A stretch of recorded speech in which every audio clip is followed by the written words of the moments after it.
back. We have 4 more lectures today, 4 more lectures in the semester, and they will all deal with noise. They will all be noisy lectures. Today we're going to build on what we had before. We've worked on before, which was noise in a digital system. That's found in chapter 11 in Lati, and there's one section. Lati does a lot of different cases, and there's one case that we'll do, and they're all about as good as the other, from our purposes. And I'll walk you through it today. I do want to make a comment about the final. The final is exactly the time that is mandated or officially mandated by the university. I'm a big believer in the sanctity of that time. It is on a Friday night. It is May 9th, as far as I read the schedule, and I think some of you agree with that. It begins at 5 o'clock in the afternoon and goes to 7:45 in the evening. So not the greatest of times, but at least it'll be calm and relaxing. And I've had later exams. I'll say that. So it's okay. And I'm going to be here too. So there you have it. It's going to be cumulative. I think we talked about that. Closed notes, closed book, no calculator. I will try to remember the appendix this time. I'm so sorry that I forgot that last time. I don't think you really needed it. I know nobody complained about it, but still, it's a comfort to have that. And I meant to. It's just I zoned out. And my bad. And it will be in this classroom, 2.120. Okay. Any questions on the logistics of the exam? Can we bring a calculator? No calculators. No calculator. Pardon? Okay. Any other comments or questions? How many questions will be on it? Oh, good point. Yes. It's worth 40%, right? It's worth 40%, and so it'll be 4 questions times 10 points per question, or it'll be perhaps 5 times 8 points per question. Okay. And that's just a function of how I write the exam. That'll be just a function of how I write the exam.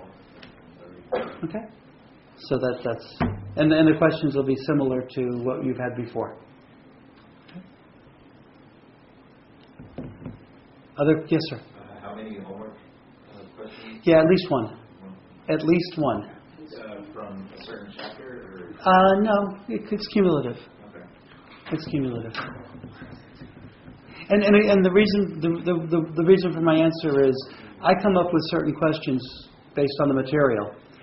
I want to cover a certain amount of material on the test, and so if I look for the homework to fill in the gaps that I don't come up with, and that's why I reserve the right to pull them from anywhere.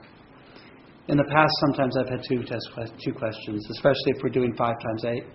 I'll have 2 homework questions on it, which I think is way to your advantage if you've been doing the homework the way you pretty much have been. Other questions?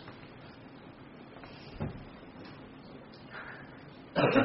Well, I'll flash this up another 3 times. And so if you think of questions, that's great. I don't want any ambiguities, no worries, right? So last time we closed with the eye diagram.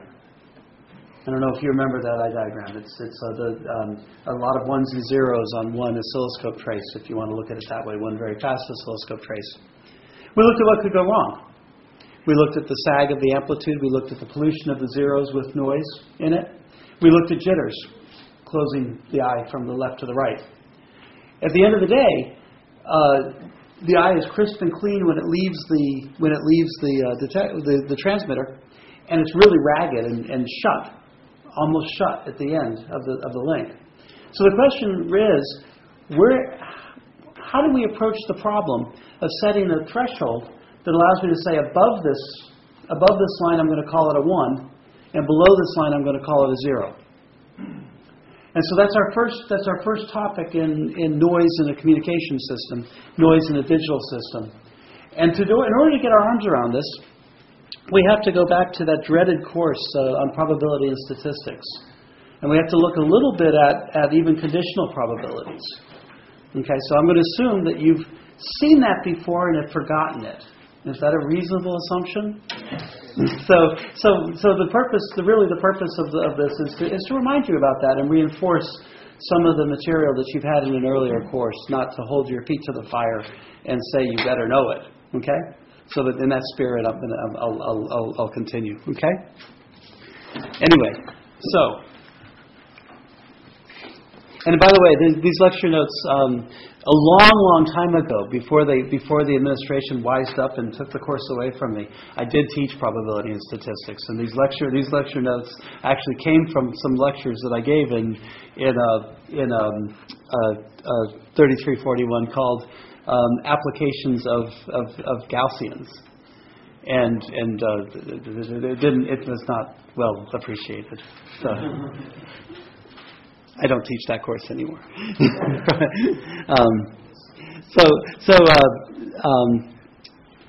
We'll start by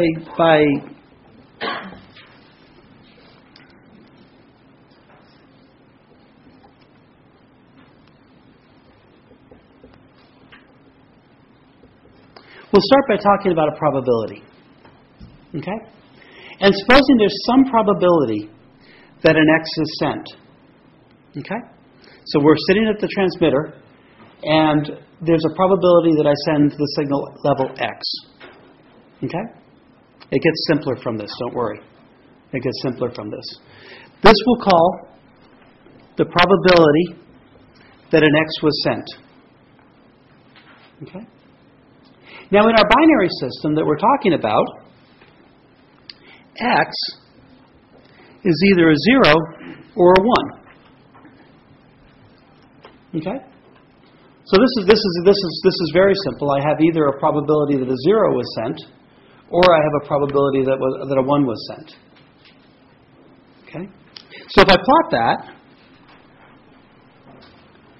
0, 1, probability of X, if I plot that, I'm going to have a distribution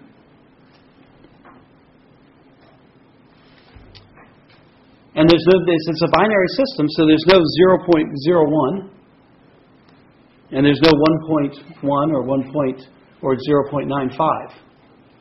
Okay? There's a probability that a 0 was sent and a probability that a 1 was sent. Do you remember the eye diagram for the transmitter sense? It was very, very, very clean. Millions of pulses overlying. In fact, let me draw that for you. If I sketch the eye diagram, 4 states, 4 transition states are plotted. A 1 to a 1, a 0 to a 0, a 0 to a 1, a 1 to a 0 to a 1, a 0, 1 to a 0 again. And on the transmitter side, this could be interpreted as a million different pulses, and all the pulses line up exactly on top of each other because that's the way transmitters have to work. Okay? Yeah, sure, there's some variation in that voltage on the line of the oscilloscope, but it's pretty darn negligible. And so these distributions are really tight. Okay? These distributions at the transmit end, is really tight. Okay? Clean eye diagram at Tx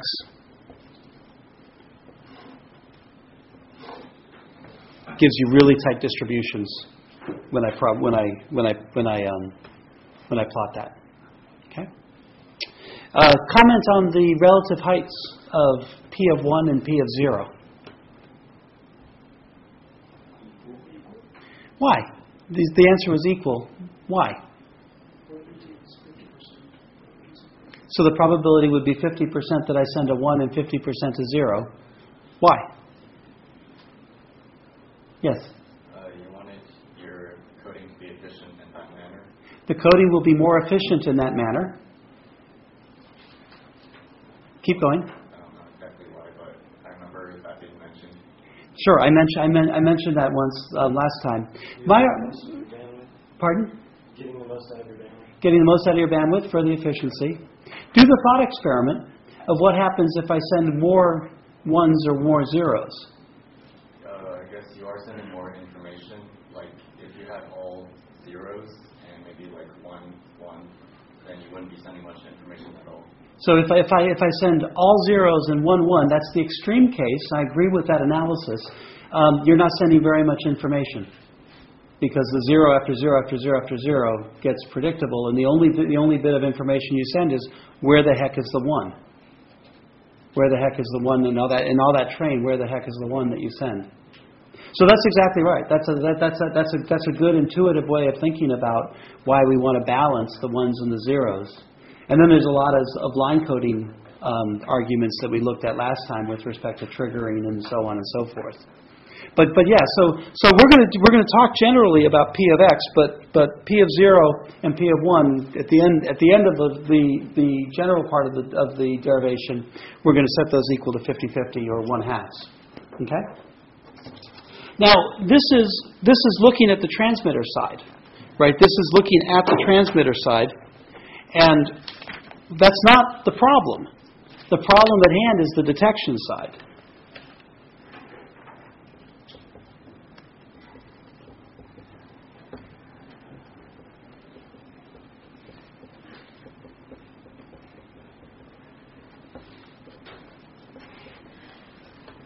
So now we have to consider the probability that what we received was a y.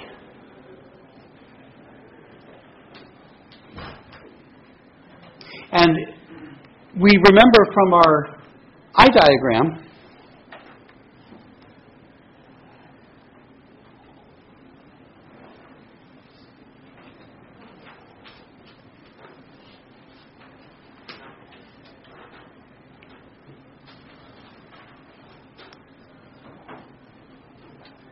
there are much better pictures on the graphs that I showed last time. But really, those values, P of y, can be anything. Those values, P of y, can be anything. Because the channel is an analog structure. The pulses are a 1 or a 0, but they have an analog structure, and the analog structure will attenuate by a random amount. The dark spot between the pulses will fill in by a random amount due to scatter and so on. And then the jitters will close you in from left to right. So we talk about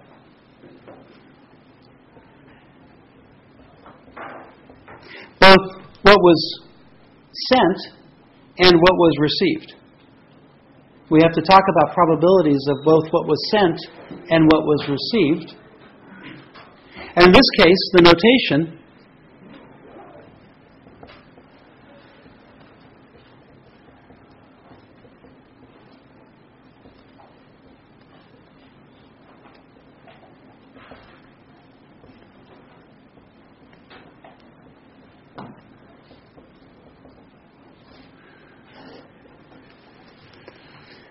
is a joint probability. What's the joint probability that an X was sent and a Y was received?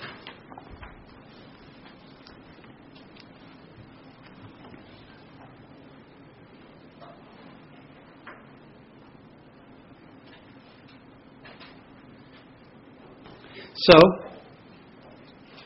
the joint probability that an X was sent and a Y was received. Now let's think about before I do any more math. Let's just think about this. What's the probability that a 1 was sent and a Y value sufficient to call it a 1 was received? That would be good, right? You send a 1 and I receive a 1. Remember that this is a comms channel, and as a receiver, I have no idea what you send. Right? So there's a probability that you send a 1, and I measure it as a 1. And if that's the case, everyone's really happy. There's also a probability that a 0 is sent, and I measure it as a 0. I detect it as a 0. And everyone's really happy about that. There's also a probability that a 0 was sent, and I detect it as a 1. That's a mistake. That's an error. And that's what we want to be able to calculate. There's also a probability that a 1 was sent and I measure a 0. And again, that's a mistake. So basically for this binary system, there's 4 discretized states that we want to consider, 4 discretized joint probabilities that we want to consider. But it's important to notice that the y is a range of values. And what we want to do is we want to draw the threshold. We want to draw in the threshold. Where do I put that threshold? To minimize those mistakes. Okay? That's the problem. Okay? Now, I don't know how you were taught to consider conditional probabilities, but I always consider it as a basis set, an expansion set, or even more clearly, a weighted average. Okay, so the joint probability of x and y is equal to the probability of x multiplied by the conditional probability of y given x. Probability that an x was sent and a y was received is the probability that an x was sent multiplied by the probability that a y was received given an x was sent.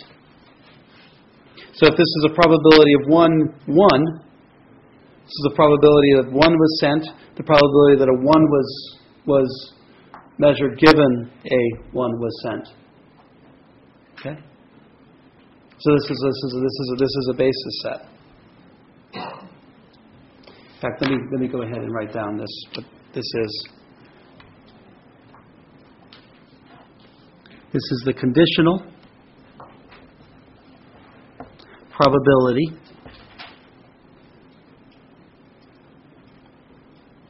that y was received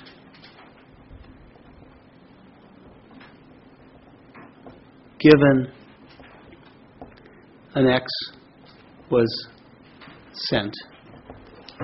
Okay? So probability that 1 was sent, given the probability that a 1 was received given a 1 was sent, plus the probability that a 1 was sent times the conditional probability that I received a 0 and a 1 was sent. Okay?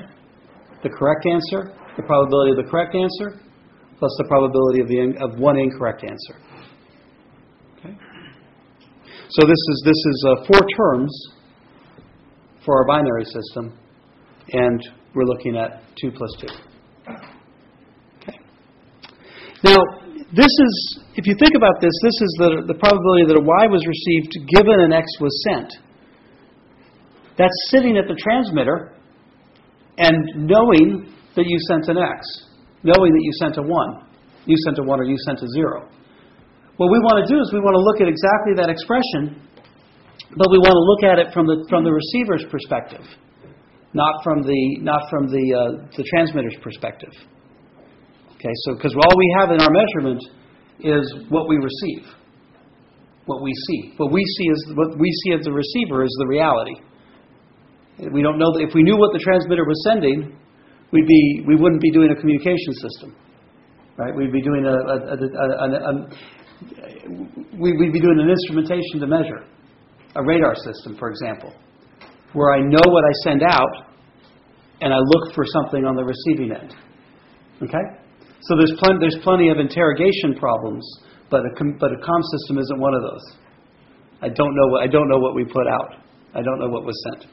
Okay, so if that's the case, then I can write the same joint probability in terms of the probability of what I receive and a slightly different weighted average or basis set, x given y. So this is the probability that I measure a 1 given a 1 or a 0 was sent. I'm sorry. The probability of a 1 or a 0 sent given that I measure that 1. Okay? So these 2 terms in this summation, this weighted average, are the flip of this one. And this is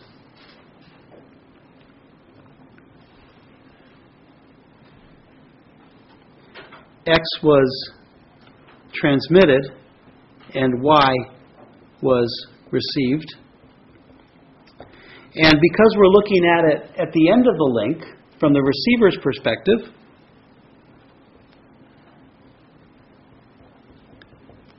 we're going to call that the a posteriori instead of the a priori. Okay?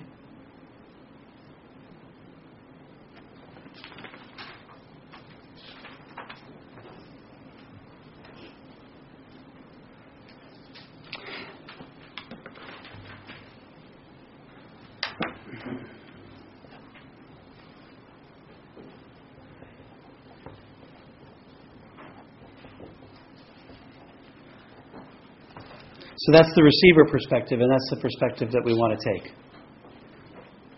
Okay? I bet when you guys go back home tonight and you look over your notes from probability statistics, all this stuff will come flooding back to you. Or it's probably coming flooding back to you now, right? Almost. Maybe you even remember the words. That's fine.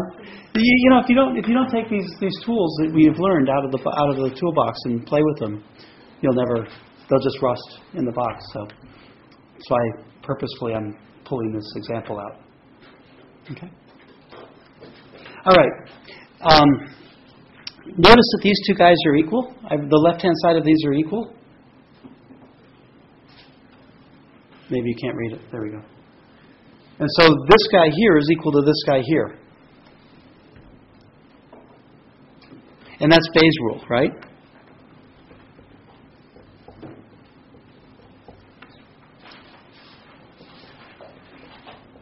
The probability of x given y is equal to the probability of y given x times the ratio of p of x over p of y.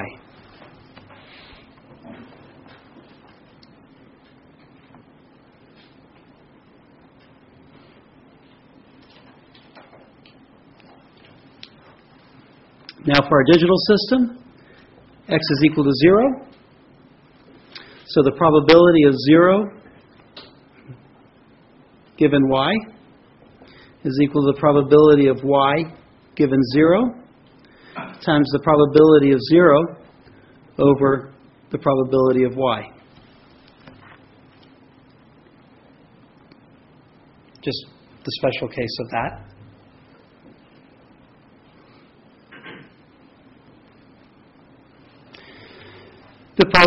For x equal 1, I have the probability of 1 given y is equal to the probability of y given 1 times the probability of 1 over the probability of y.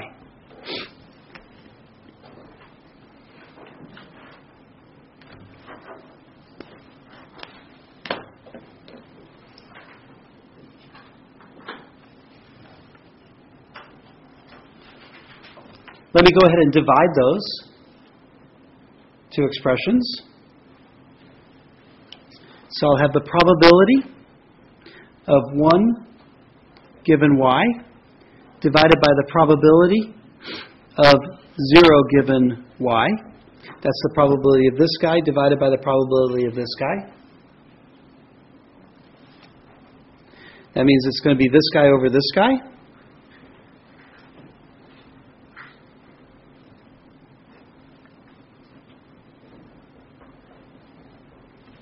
And notice that the probabilities of y cancel out, here and here.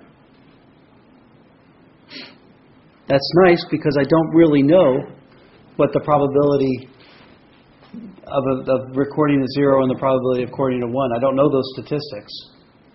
But I think I know the statistics of the probability of 0 and the probability of 1. That's the last term of this, probability of 1 divided by the probability of 0.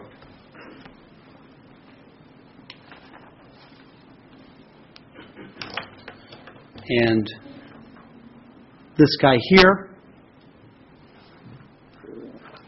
that ratio, 1/2 over 1/2.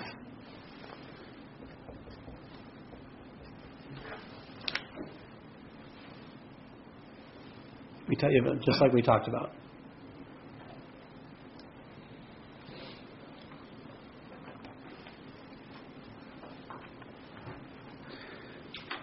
So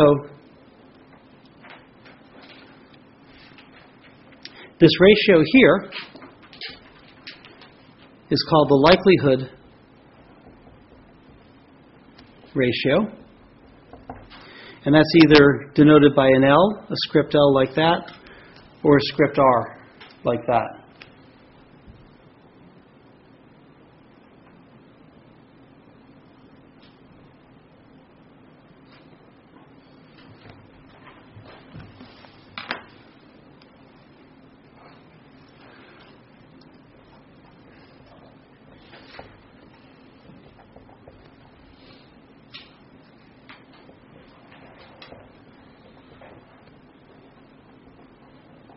An optimal receiver is one with a minimum probability of error.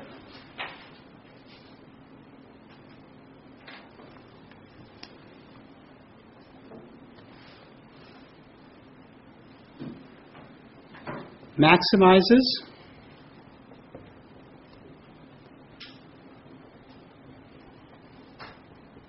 probability of y given x.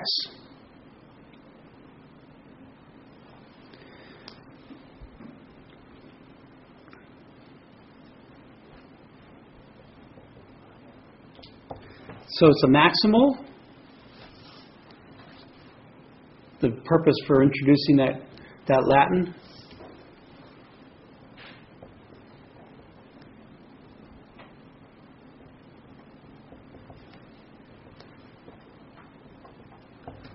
Is a maximal a posteriori receiver. You do the best job you can sitting at the detector. And this is in the art is an MAP receiver. Okay? And hereafter you'll remember this is a MAP receiver or an MAP receiver, and you'll forget what the A and the P stand for. Okay? And that's perfectly fine. But if you remember it, you can probably impress all the other comm systems engineers that are out there who've similarly forgotten their Latin lessons. Okay? And so this is going to declare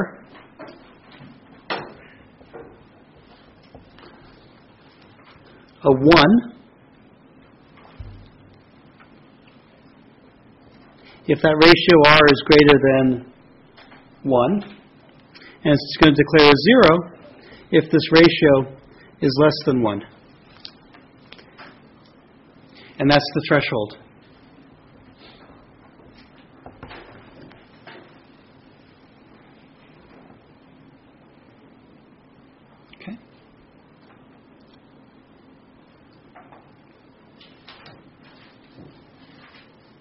So if this guy is greater than 1, the numerator is higher than the denominator. We're going to say we're going to call it a 1. If the denominator is bigger than the numerator, we're going to call it a 0. Okay? It's an easier concept than the math lets on. It's an easier concept than the math lets on, and the concept will get even easier as we move to the next step of the derivation. Okay, but this puts us on nice, solid, probabilistic grounds, and that's why it's nice to kind of go through that. One more thing about this mathematics is we're going to call the bit error rate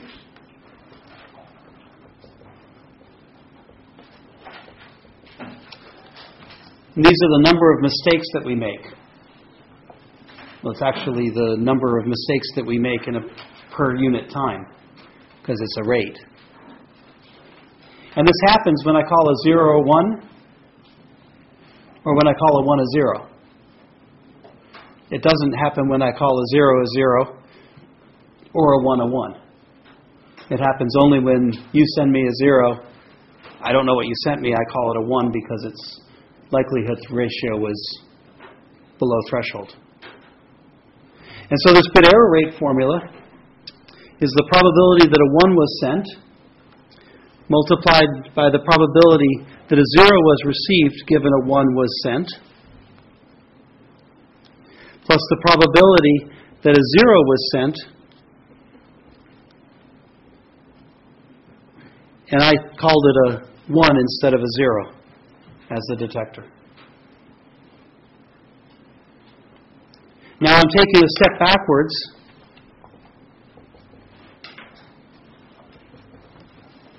Because I know that those ratios are a half.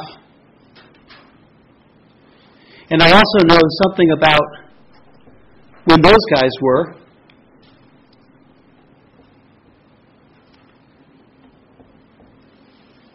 Because I designed my receiver that way. So the formula for the bit error rate is equal to 1/2 times the probability that the signal that I received was less than 1, given a 1 was sent. So what's the probability that there was enough attenuation in the line to sag my signal so far down below threshold that I had to call it a 0, plus the probability that I had so much noise introduced into my dark interspace between pulses that I had to call it a 1 when it was really a 0.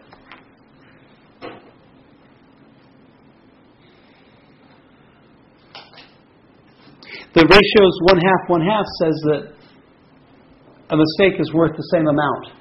Either of those mistakes is worth the same amount. So if we circle back and we challenge our initial assumption that we've sent 1/2 and 1/2, we could imagine if the probability of, I won't go there. I'll just leave it be. Okay. So now let's go back to this eye diagram here, and I have a series of measurements. I send 1,000,000 pulses out. 1,000,000 pulses of 1s line up perfectly on the transmitter. Another 1,000,000 pulses of 0s, another bunch of 0s, line up real perfectly on top of each other right out of the transmitter. Not the case at my receiving end. At receiving end, all those 1s blur out. And and similarly, all the 0s blur out.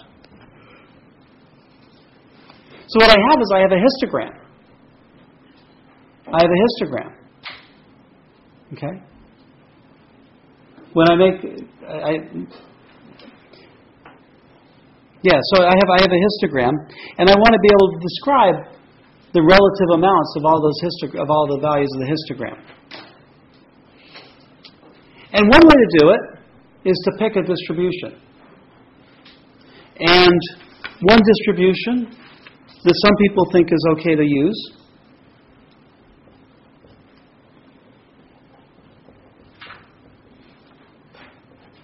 is our friend the Gaussian.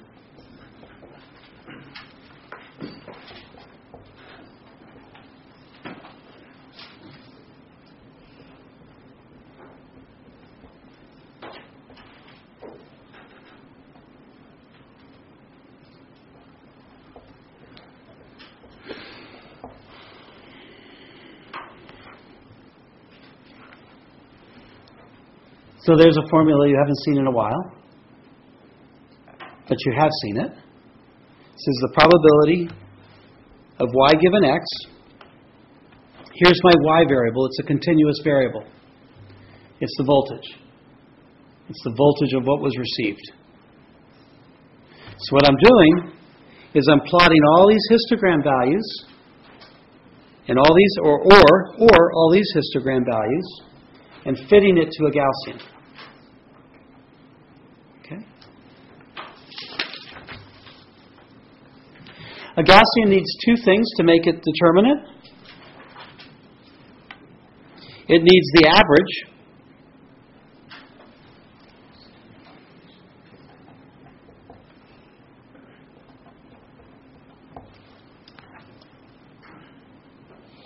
So m sub 1 will be the average of all these values up here.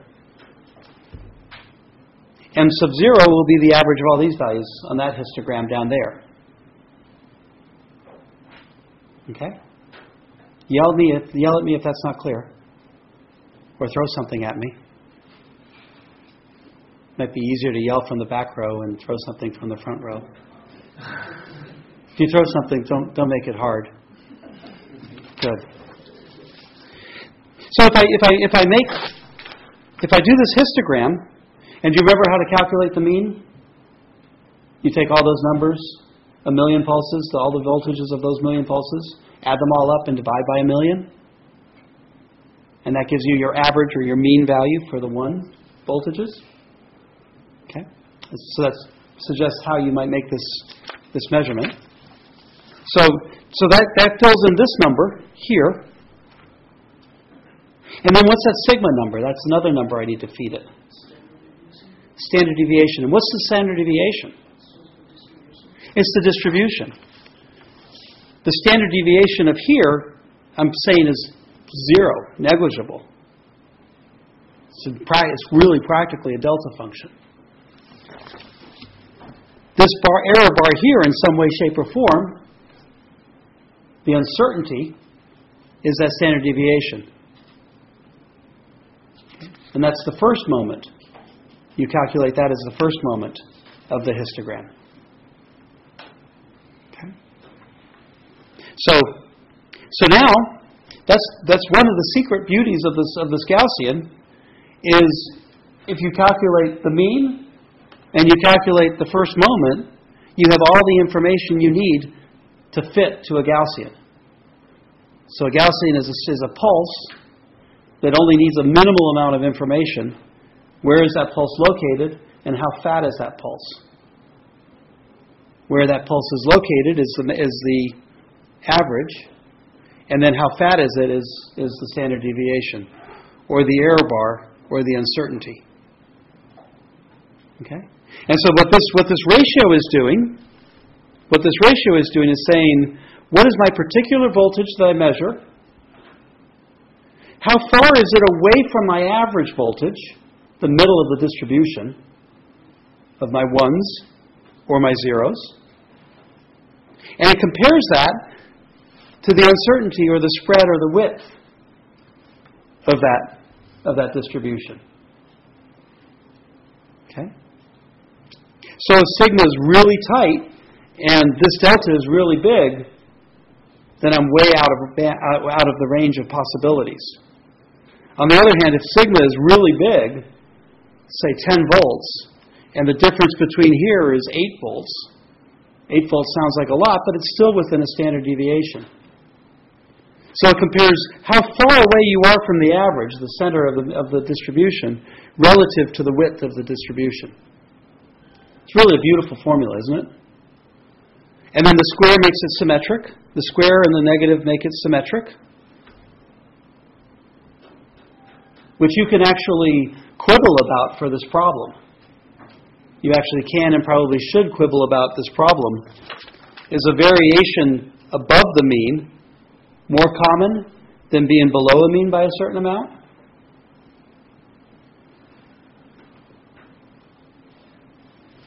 You know, so this clearly is an approximation for the middle of the distribution. Okay?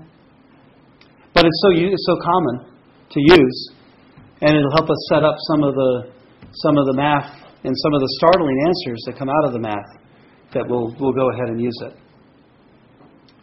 Just as a digression, maybe I should drop this in later, but yeah, remind me that I had a digression about doing better than a Gaussian. Okay?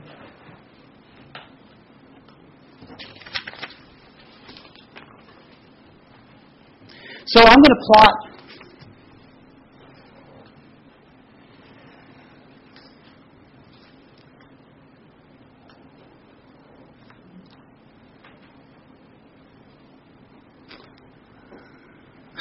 sorry. I want to make that above the axis. And then so this is a sharp Gaussian, and I'll call this sigma 0, and I'll call the center of this M0. I'm plotting this again, P of y. I'm plotting that again. But now this is just all the variable voltages in the histogram that was sitting down over here. Okay?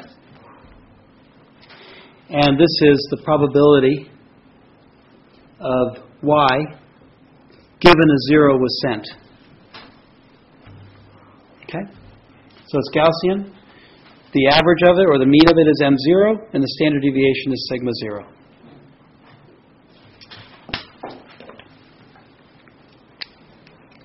And then I'm going to have another curve.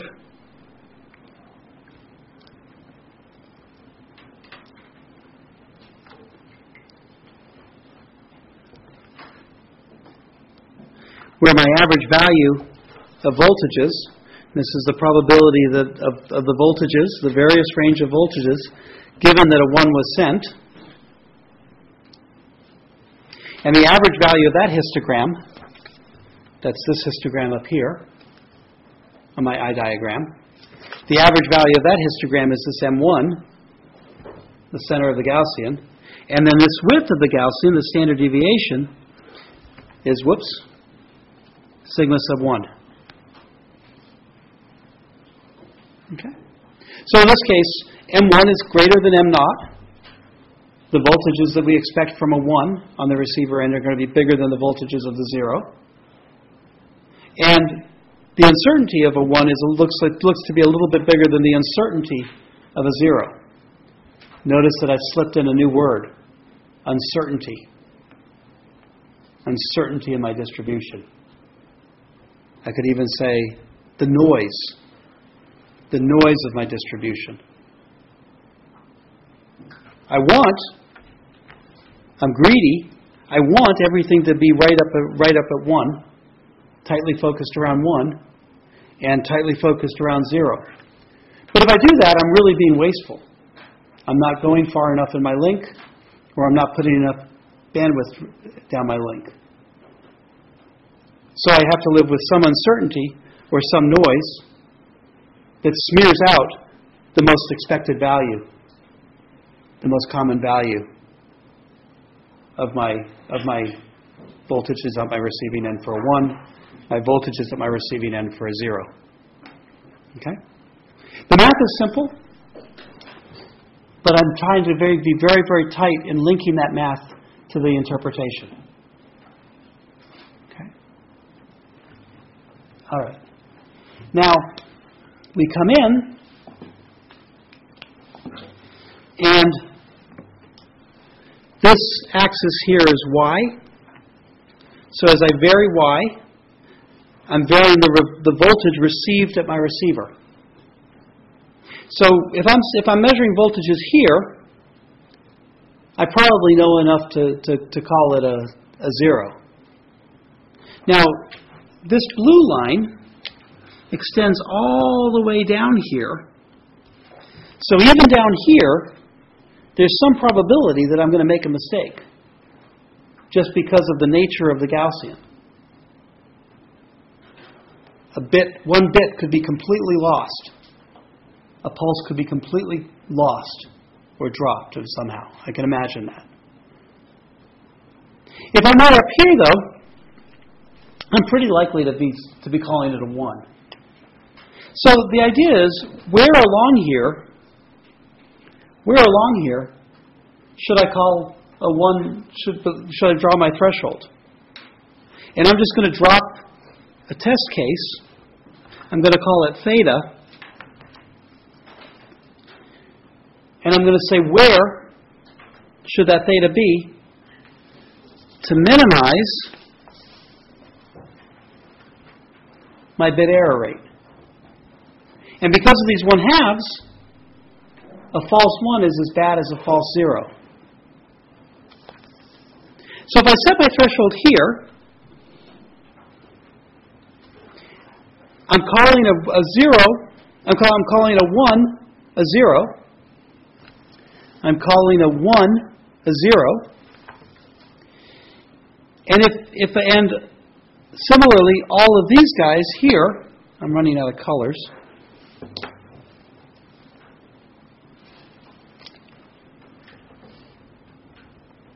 this area here, all the way out there, I'm calling a 0 when it really was I'm calling it a 1 when it was really a 0.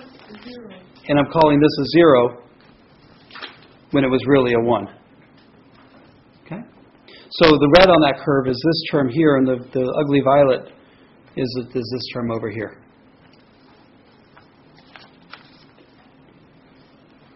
Okay?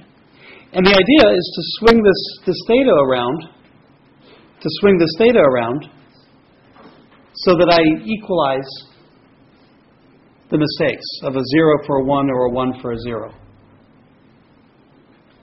Now, the error is the area under the curve of this Gaussian.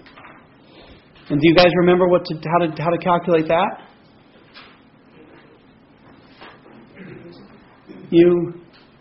I think I heard this number, the integrate, right? Don't you use the lookup table if you're using Gaussian? You do. You have. Don't you use a lookup table? And that's exactly right. You want to integrate this Gaussian from this minimum, from minus infinity, all the way up to the threshold value to get the false 1, to get a 0 that should have been a 1. But it's hard to do. It's impossible to do an analytic integral of that. And so they calculate it numerically, and they call it the error function. The error function. Okay, so the area under the Gaussian up to a certain point is the error function. And we'll call it Q.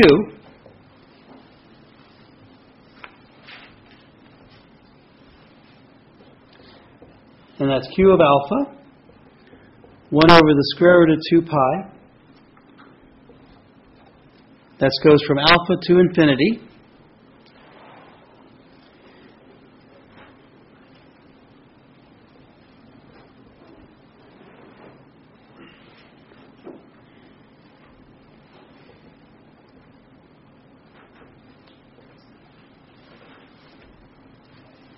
And that's the area under the curve. That's the area under the Gaussian. And in the limit, if Gaussians are very tight, then this can be an exponential. Okay? But I don't really need to know that. Just error function.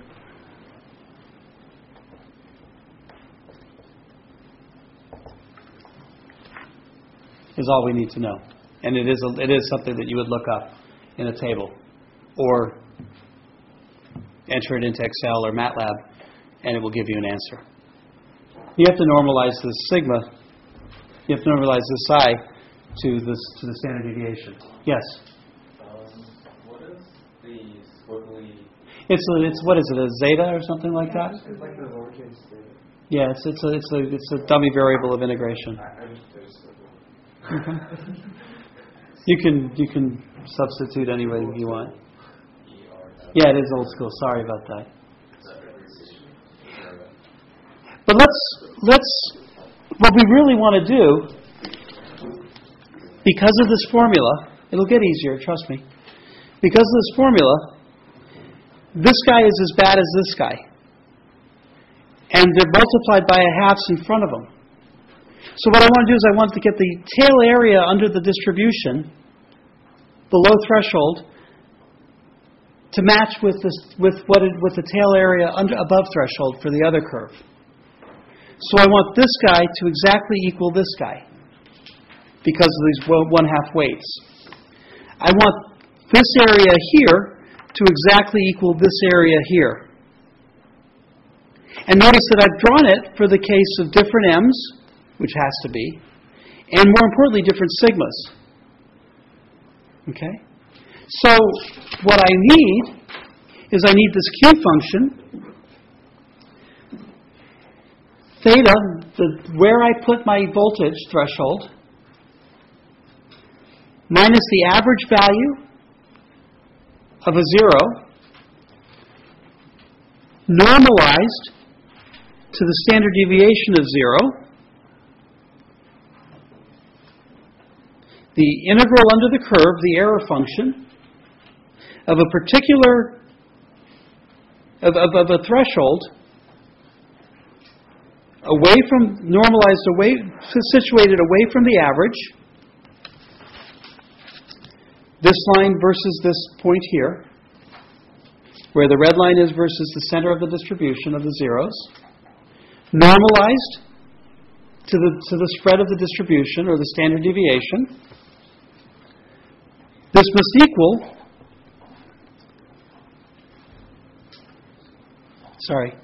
m1 minus theta over sigma 1.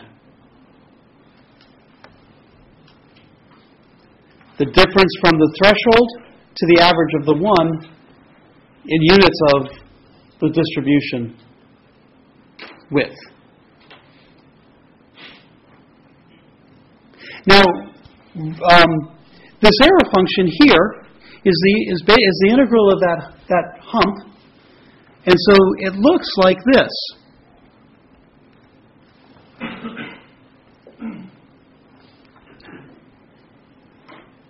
Which is a funny look. The specifics of it are funny, but it's monotonic. And so the error function of this argument will equal the error function of this argument, so long as the arguments are the same.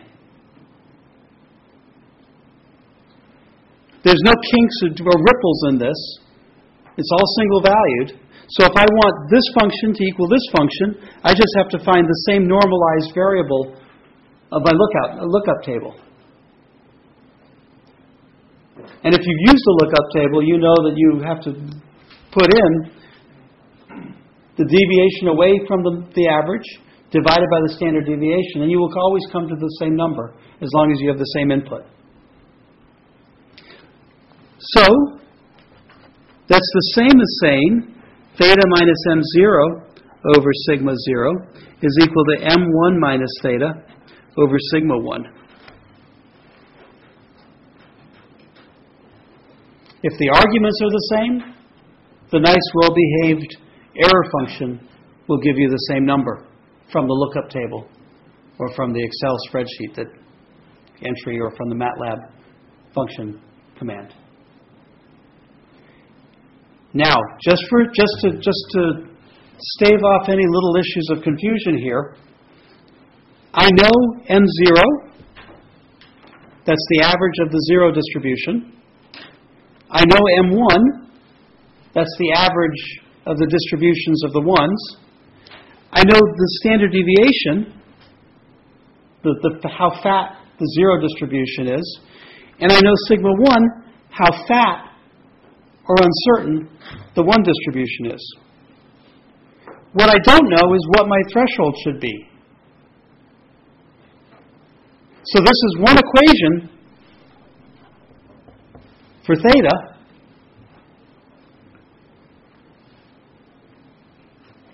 And if I rearrange this,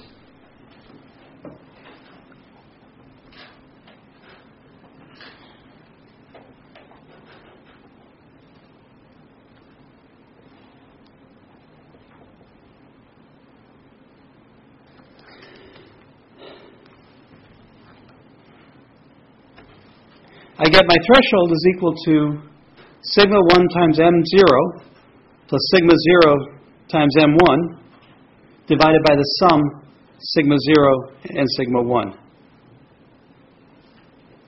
Okay? That's just what the math works out to. So this is a nice formula for where to set the threshold given that I know the average and the standard deviation of my Gaussian. But think about it.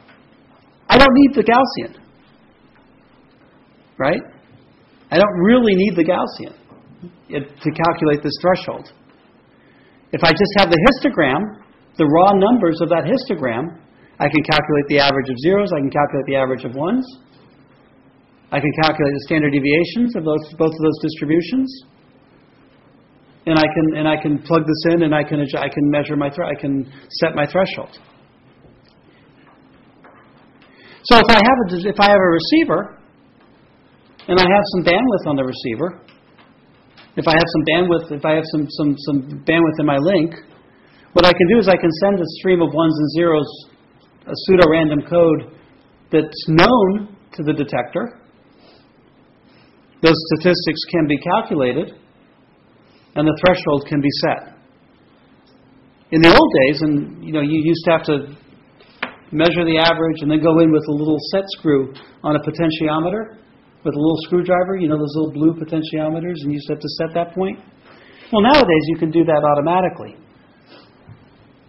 And so you can make these statistics measurements and automatically adjust it. And in fact, you can make the statistic measurements at 2 o'clock every morning to adjust for aging of the system, long, slow aging of the system.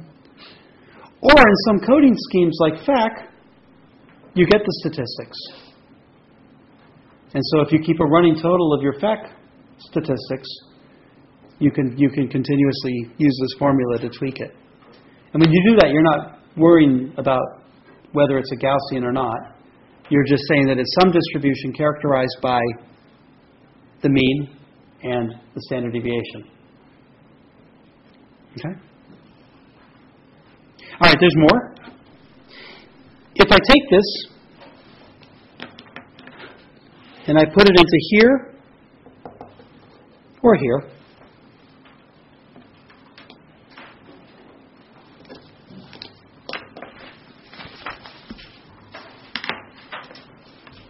I get Q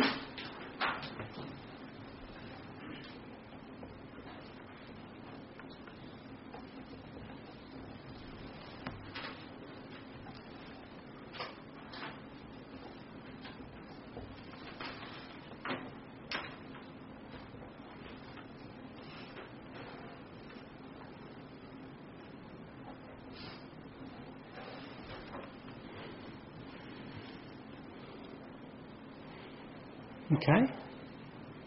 And then here's where the simplification just warms your heart. Okay? If I simplify that, and this is such a pretty result that you might want to leave some space and do that.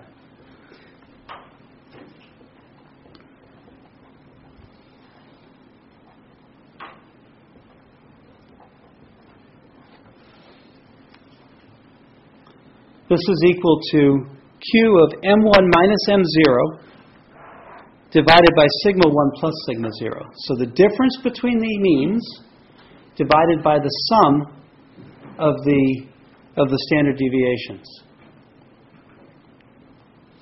And I'll bet you dollars to donuts, in 10 years you remember that formula. And here's why. Interpreting that formula from this graph, from these distribution of values, the difference between M1 and M0, the height of this, the average of this distribution minus the average of that distribution. That's how far apart those distributions are. That's how easy it is to say a 0 or a 1, how far a 0 or a 1 is separated. That's your signal. That's a measure of your signal. The sum of sigma 0 and sigma 1, that's the sum of the noise, or the sum of the uncertainty, or the sum of the spread of your distribution.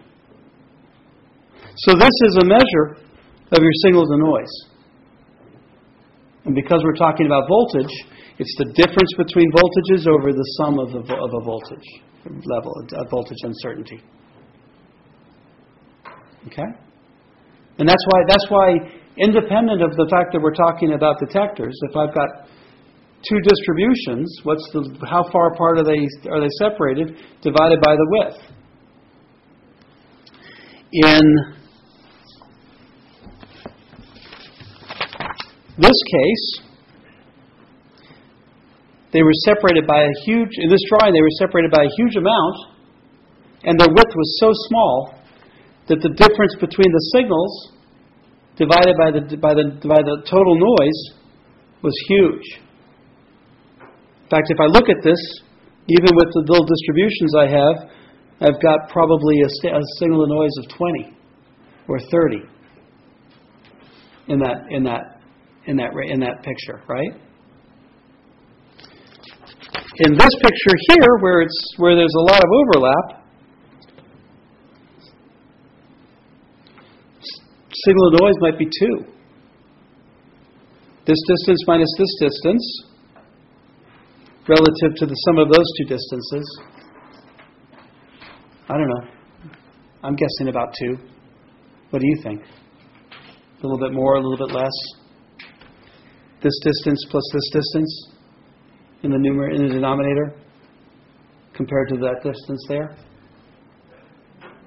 And everyone would agree, I think, that the signal to noise is a heck of a lot worse. The ones and the zeros are blurred together a lot more here than my starting point there. So that's why this formula, yeah, we did conditional probability, yeah, we did joint probability, yeah, we had to remember the Gaussian a little bit. But at the end of the day, this is an incredibly intuitive result.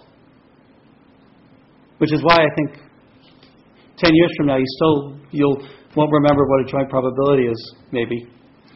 But you will remember that formula, just because it is so darned intuitive. And that's good. That's fine. Because this is sort of the practicality of things. Okay.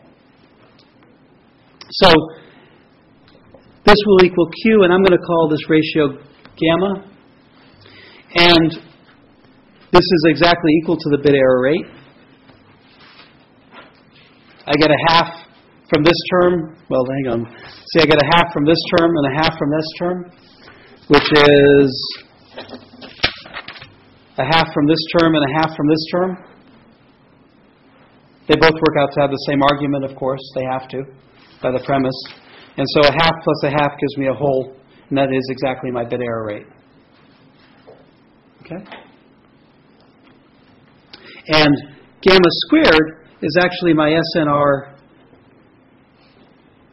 power versus voltage. Gamma is a voltage. And gamma squared will be a power.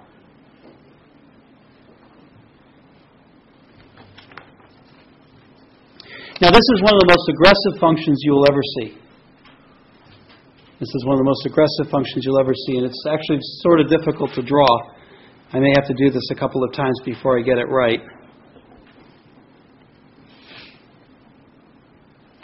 That's what the Q function will look like. That's the Q function. So that's the error function. All right? And 1, 10 to the minus 3, 10 to the minus 6. Heck of a log scale, right? 3 orders of magnitude. Another 3 orders of magnitude. I'm going to be plotting bit error rate, by the way. 10 to the minus 9. 10 to the minus 12. What that is that's one error in 10 to the 12th. Is a million a sixth? So that's one error in a million. That's one error in a billion. That's one error in a trillion. Right? And I'll go one more, 10 to the minus 15.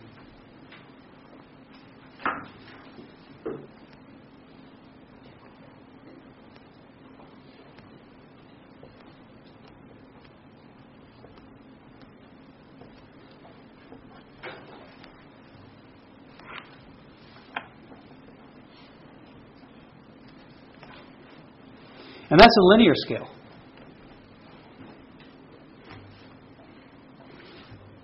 So my vertical axis is 15 orders of magnitude, and my horizontal axis is not quite 1 order of magnitude. Okay? A small improvement in my gamma, small improvement in my signal to noise, a small tweak on sigmas, or a small increase in my M1 and M0 makes a huge difference in bit error rate. If I'm back here at 1, it's a coin flip. If the difference between my means is about the same as the sum of my standard deviations, I don't know. I'm getting every bit wrong, every other bit wrong. If I separate it out to 2, that's clearly making a difference between the means versus the standard deviation. Here they're right on top of each other. Just doubling that buys me a factor of 1,000. And that makes sense, right? Because if I look at that as the SNR, if I look at that as the difference between the ones divided by the blurriness, a small spread makes a huge difference in my decision making. I can make a lot better decisions. Euro 1, Euro 0, Euro 1, Euro 0, Euro 1, Euro 0, and so on. I can make a much better bin if I just separate that out. So 1 part in 10 to the third. I bring this up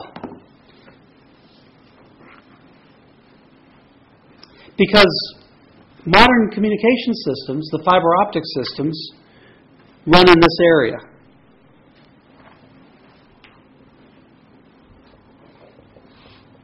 The backbones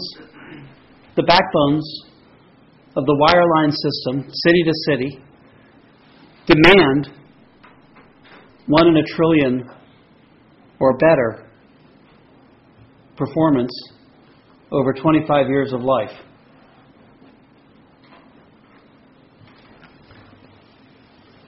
Remember we talked about OC192, which is 10 gigabits per second.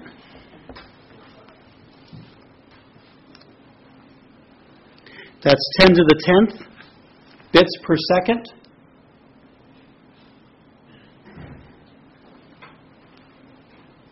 That means it takes 10 to the 5 seconds of data at this rate here, which is the spec. It takes 10 to the 5 seconds worth of data to get 1 bit wrong. 10 to the 5 seconds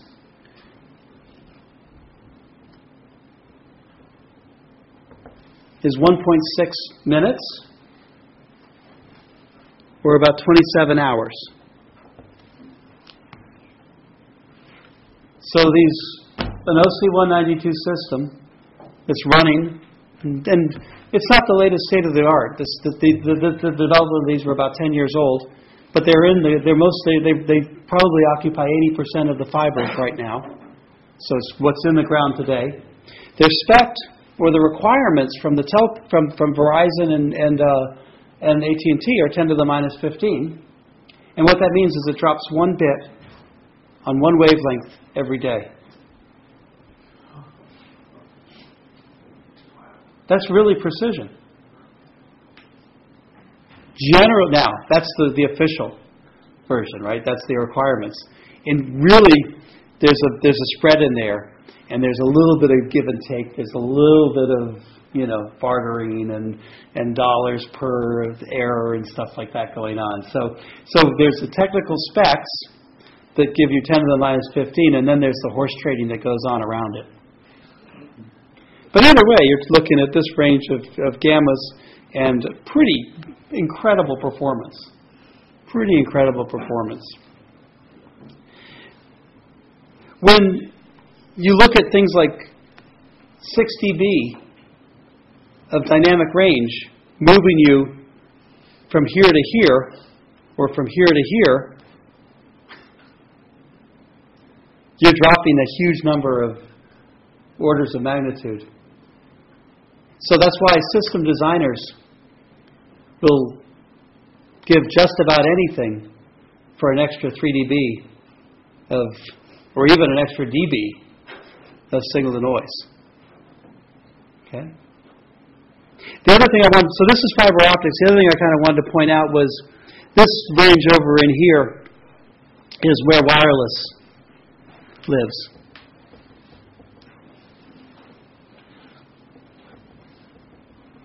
So wireline and wireless.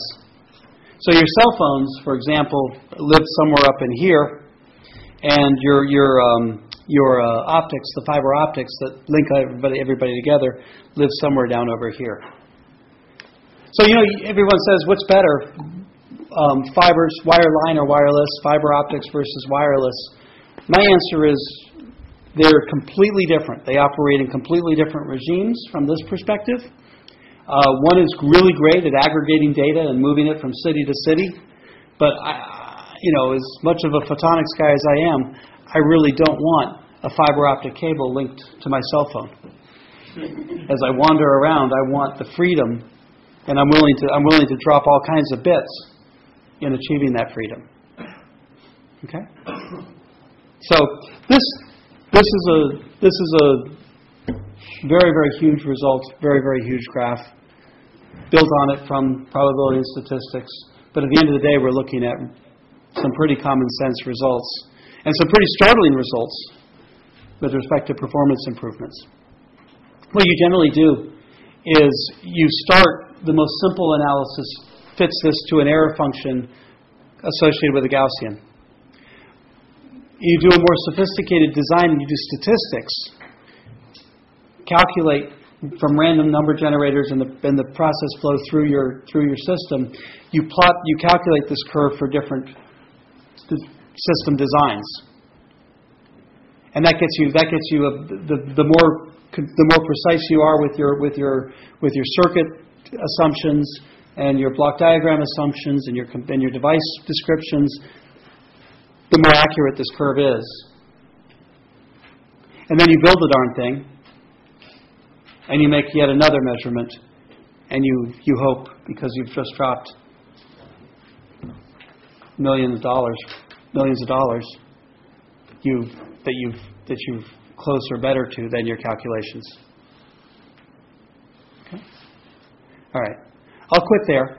Next time, we're going to go back to AM and FM, and we're going to look at noise in those analog systems. Okay?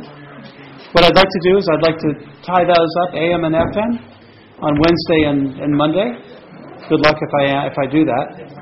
If that's the case, then Wednesday I'm going to tell you about shot noise, which is a fundamental form of noise that will elucidate a little bit more about where uncertainties come from. Okay? I'll see you.